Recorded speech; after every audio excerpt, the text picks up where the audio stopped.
Hello, my name's Scott Davis. Welcome to New World Birth. This is the weekly neutrino forecast for July 13th to July 19th of 2014.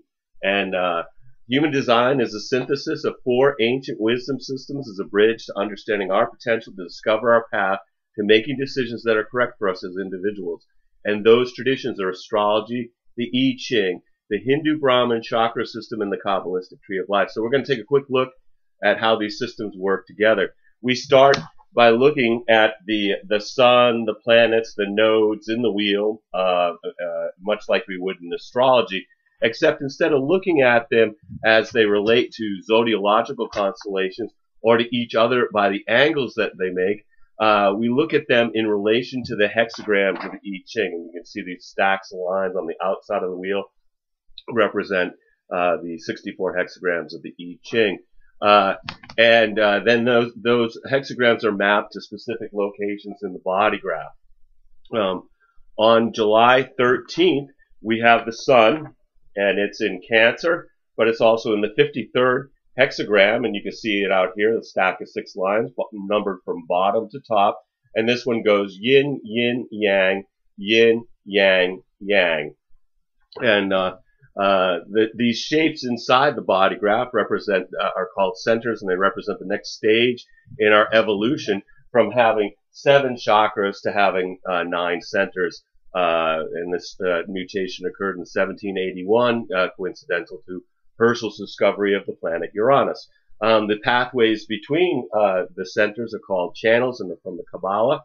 And these black strips of paper on the diagram represent the gates activated by the sun, planets, and nodes, regardless if they form a channel. I'm not following the moon in the demonstration because it really moves very fast and activates 3 to 4 gates in a single day. And that would just turn this presentation into a several-hour affair, which I don't feel would be particularly practical.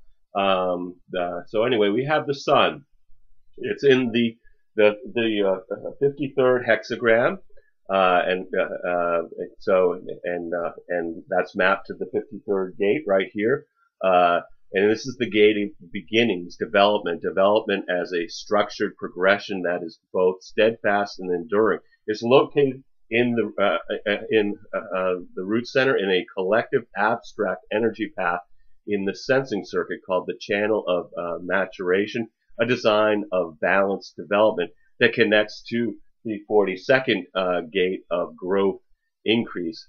The expansion of resources which maximizes the development of full potential. And I found human design to be amazingly accurate in describing the person that I now use it as my primary tool when I provide readings. So we have the following gates activated on July 13th.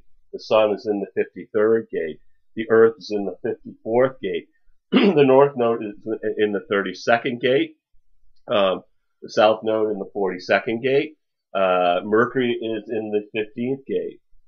Venus is in the 12th. Mars is also in the 32 with the north node. Jupiter is in the 56th. Saturn is retrograde in the 1st gate. We have Uranus in the 51st gate. Neptune retrograde in the 37th.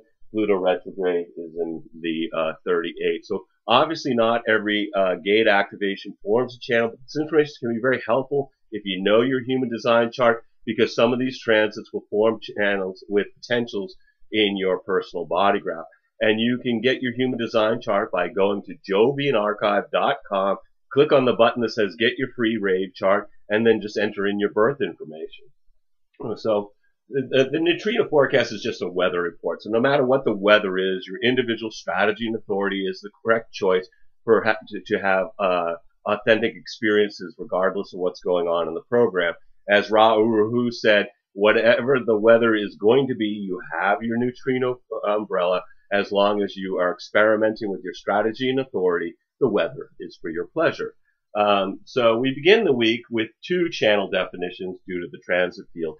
We have the sun in the 53 and the south node in the 42. This gives us the channel of maturation, the design of balanced development into just the early hours of July 13th, which brings the energy to be cautious about starting something new. although I'm not sure how this would affect folks because of the transit. But it's about making, if you have it in your birth chart, it's about if you make a commitment, you got to follow it to its conclusion. And it makes it really kind of difficult to get out of things later on. It's an energetic where we go over the same experience over and over again. And if we try to abort it before completion, we just end up with the same thing again, kind of like that movie Groundhog Day. And this could take up to 7 years. With these experiences repeating until we've actually brings us to a state of maturity and wisdom. And the wisdom is that all life is a journey that never ends, and we may be more deeply attuned to the cycles of life for the days that we have this channel, and more apt to notice things like planetary cycles or body cycles or historical cycles. It also affects non-generator types in feeling busy and having the endurance to work, but don't get used to it. So also, we've got the Earth is in the 54th gate, connected to the North Node and Mars in the 32nd gate, giving us this channel of transformation, the design of being driven, also, just a few hours into July 13th, which brings tribal energy to support our drive to attain a distant goal. This channel definition is a projected channel, so it must wait for correct allies. And this will influence us to transform raw energy into something that endures, to turn hard work into success. The themes of the definition are time, money, value, business, and bargaining. As a conditioning force, I'd expect to see people waiting for recognition for their hard work, or probably even more likely to make people really aware that they're working hard and they want material gains for it. For those who don't value themselves or their place in the community, they may become workaholics under this influence. And the defined splenic center, brings intuition and well-being. And Ra warned that non-splenic people may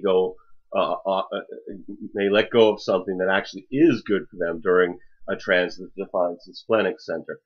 So we're going to be going over the sun's Rave I Ching line values daily, because 70% of the neutrinos we receive come through the sun.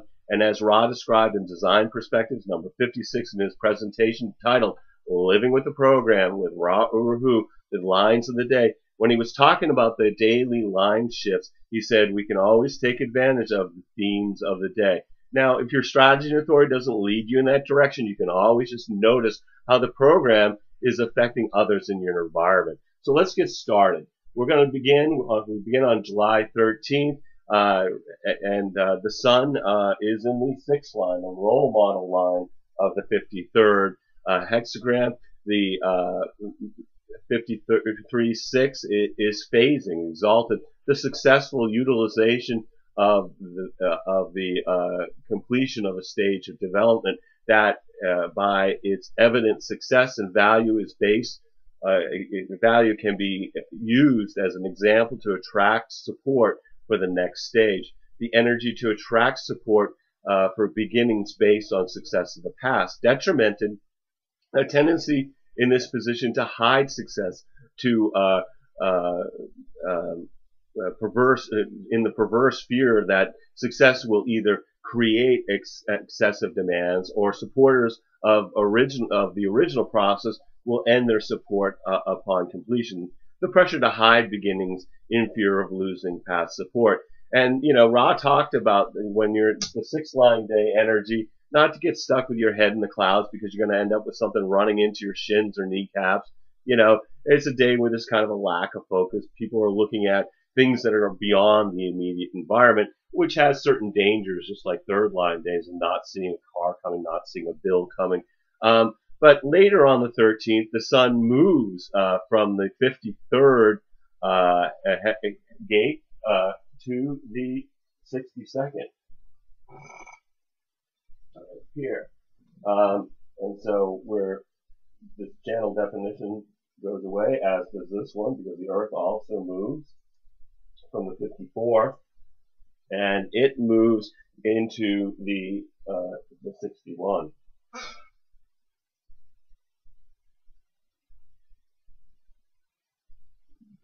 And And this is the 61st gate. This is the gate of mystery, inner truth.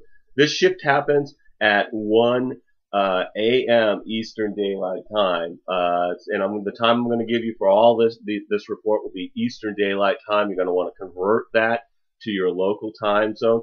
The sun in the 62nd gate of detail, preponderance of the small, caution, patience, and detail produce excellence out of limitation. So we have the sun. It's in the 62nd hexagram. It's in the first line, the line of the investigator, which is routine, exalted, the ability to transcend boredom out of routine through a rich and daring fantasy life, the ability to recognize the detail through fantasy, detrimented rebellion and its enormous waste of energy, and the need for expression that ignores the details. So we're starting now in a new hexagram. We're in the lower trigram. First, second, and third lines represent the lower trigram. This energy is people are more looking inward. They're absorbed in their own process. The theme of the first line day is fear. It's an anxiety of what needs to be investigated. So the energy is kind of good for studying, not for acting. Good for looking into things, not jumping. A good day to deal with things you don't understand and can't make a sense of, or just don't know. And then on the 14th, the sun moves into the second line of the 62nd hexagram, and this shift happens at just 36 minutes after midnight Eastern Daylight Time. The sun in the 62-2 is described as restraint, exalted, the innate restrictiveness and discipline to comply with and exalt restraint, the discipline necessary for detailed work, detrimented the intellect stymied by severe restraint, tends to lead to anxiety and restlessness. The expression of anxiety and restlessness when faced with detailed work. So the second line, we're in the line of the hermit. So this is, people are waiting for something. They're waiting to be called. They're kind of, in their own trip. They'd rather be at their own home. So they're probably not the best day to have a party because people would rather just stay, in their hermitage. And then on the 15th, the sun moves into the third line of the 62. This is at just 12 minutes after midnight. Eastern Daylight Time, which is discovery, exalted, a genius for the unusual, the ability to discover valuable information in detailed work and to find innovative applications for this knowledge. The unusual gift of finding and expressing valuable details, detriment, a dissatisfaction with the monotony of detailed work, where what is missed may be of great importance and value. The expression of dissatisfaction and boredom in detailed work. So third line days, now we're up in the line of the martyr. Think about the themes of that. It's bonds made and broken, a trial and error process, system discovery by figuring out what doesn't work. So again, we've got a day where be careful on the roads, be careful what's going on in the environment. You might have bonds made and broken. Third line days, it's trial and error process, and things bump into you. So it's a good material day. It's a good day for business and work on the material plane, but you have to be careful because things can go wrong. But those things lead to discovery. And then later on the 15th, the sun moves into the fourth line, into the line of the opportunist. Again, 62nd hexagram. And this happens at 11:48 p.m. Eastern Daylight Time, where it's described as asceticism, exalted, the perfected ascetic withdrawal in the pursuit of harmony and simplicity, where dangers do not exist, and there is time to pursue inner meaning in detail. Detail that can only be expressed after periods of isolation and reflection, detrimenting the urge to take action against established values that, when restrained by circumstances, leads to withdrawal that waits for opportunity, where the detail is organized isolation as a strategy waiting for the right opportunity for expression. And fourth line days represent that we've moved from the lower trigram to the upper trigram. And so the fourth line day, we have a change of perspective from being an inward perspective to now starting to look outward. Fourth line themes, we've got friendship, companionship, networking. Fourth line days are great for social interaction. People are more open to networking and being friendly and social. And then on the 16th, the sun moves into the fifth line. So up in the line of the heretic, again, 60-second hexagram. This shift happens at 11:23 p.m. Eastern Daylight Time. The sun in the 62.5 is described as metamorphosis. The excellence is when excellence is achieved, action is necessary. Exalted, the reaching out to others to share, symbolized by the moon's phases as it moves from darkness to eventually fully sharing its light. The understanding that only when the details are complete can action or expression be initiated. Detrimented, a tendency in metamorphosis to seek acclaim through dramatic expression, through dramatic presentation. When the details are organized, the need for attention demands expression. And fifth line days, again, we're talking about the heretic, the heretical energy, suspicion, but also universalization, where something spreads very rapidly like a virus. There could be a great deal of suspicion and paranoia on a fifth line day, which can impact the nature of our relationships. Projection and seduction are also themes of the fifth line day. And then also on the 16th, we've got Mercury moving from the 15 to the 52.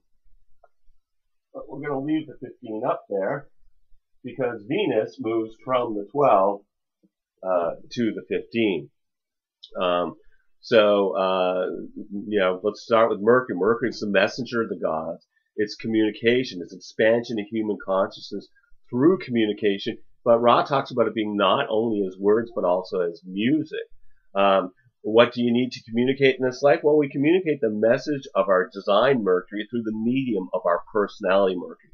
And what might be communicated with Mercury in the 52? Well, maybe assessment through inaction. This is the gate of inaction, keeping still, mountain, temporary and self-imposed inaction for the benefit of assessment. And Mercury is in the first line of the 52, which is think before you speak. Exalted, the pause that is so profound that it leads to silence. The pacification of energy that leads to stillness. Detriment, it's speaking first and living with the consequences afterwards. The energy that cannot be stilled. So also on the 16th, we talked about that we've got Venus has moved from the 12th to the 15th hexagram. And in human design, Venus is very powerful. It's deeply misunderstood, according to Ra, because it brings morality and natural law, in which we deal with the other and the consequences of the world around you, around us. What disturbs you on the moral level? Well, your Venus and your design and personality Venuses tell us about a moral dilemma that you're going to work with within your life. And if you don't act with moral clarity, Venus can be unkind in its retribution. Venus is in the 15th gate of extremes, modesty, the quality of behavior which expresses proper balance between extremes.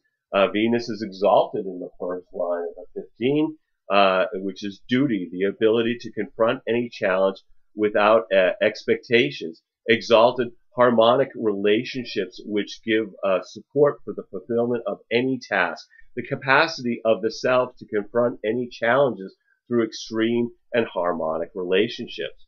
On the 17th, the sun moves into the sixth line of the 62nd hexagram. Sorry about that, I got a little confused.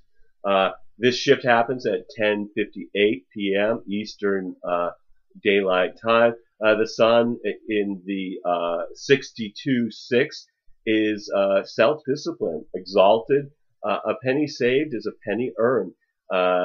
Detail as a path to material success. The understanding that material success depends on the expression of detail. Detrimented, the skills but not the discipline to succeed. The gift for but not the discipline to do the necessary detailed work to succeed. In a 6-line day, again, I'll talk about just, people are looking beyond their immediate environment. And so, they might not be aware of what's going on right around them. And then on July 18th, the sun moves from the 62nd hexagram into the 56th, where it's joining Jupiter, and the Earth moves out from the 61st hexagram to the 60, the gate of acceptance, limitation, and this shift happens at 10:33 p.m. Eastern Daylight Time. The sun in the 56th gate of stimulation, the wanderer, stability through movement, the perpetration of perpetuation of continuity through the linking of short-term activity. The sun, again, now we're in the first line of the new hexagram, the 56th, is quality, exalted, the practical sense that even short-term activities should be of value, expression of practical ideas that have value. Detrimented is the ego drive to make an impression that will misuse energy in trivial pursuits, the drive to stimulate that will express any idea no matter how trivial. And again, so first, second, third line, lower trigram, focused inward. First line, again, fear, anxiety of things that need to be investigated. So what are you going to research? What are you going to look into under this type of influence? And then we also have Mars. It's at this point it's leaving the 32nd hexagram, where it's been with the North Node, and it moves into the 50th hexagram. The North Node stays in the 32. Ra described Mars as an extraordinary and immature energy resource that lacks refinement, demands to slowly refine the energy, and this energy is subject to outbursts. Energy's subject to immaturity. This is the warrior archetype. It's great wisdom to use this energy, and refinement that matures over time from following strategy and authority. In the 50th hexagram, it's associated, this is the gate of values, the cauldron, the value of historical continuity, whose traditional values serve and enrich the present and future. And Mars is exalted in the first line of the 50, the immigrant, humbleness of origin that benefits rather than restricts destiny, exalted, the desire to be effective and successful that builds on the most fundamental strengths while it refines its nature. The awareness that growth and refinement of values benefits destiny. And then on the 19th, the sun moves into the second line of the 56. The shift is at 10:08 p.m. Eastern Daylight Time. The sun in the 56-2 is described as linkage, exalted, isolated genius that will eventually find continuity through recognition and support, a genius for stimulating expression that will take time to mature and need others to recognize it. Detriment, a superficiality which collapses under recognition and is eventually forced to move on.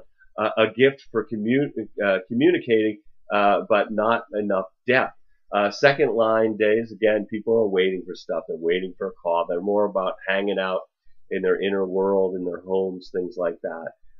So then this week, the sun begins moving through the 62, the 56, the 31, and the 33, which are all the hexagrams that are associated with Maat, the Maat god's head, the Egyptian goddess of truth, order, law, balance, morality, and justice.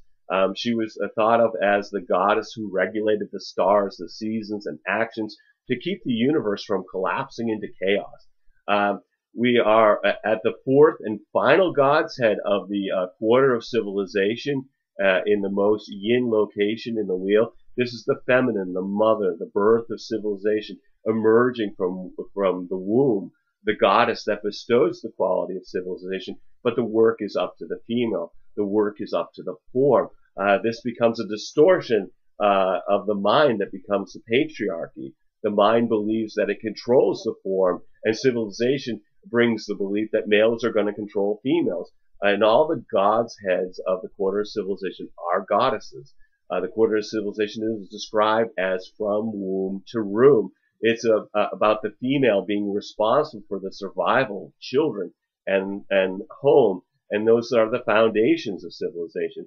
So Maat is a lawbringer, but also part of the judgment process, as hearts of the departing souls are weighed against her ostrich feather to determine their station in the afterlife. This is about civilizations having rules and laws, and the need to have schedules and plans that people can rely on.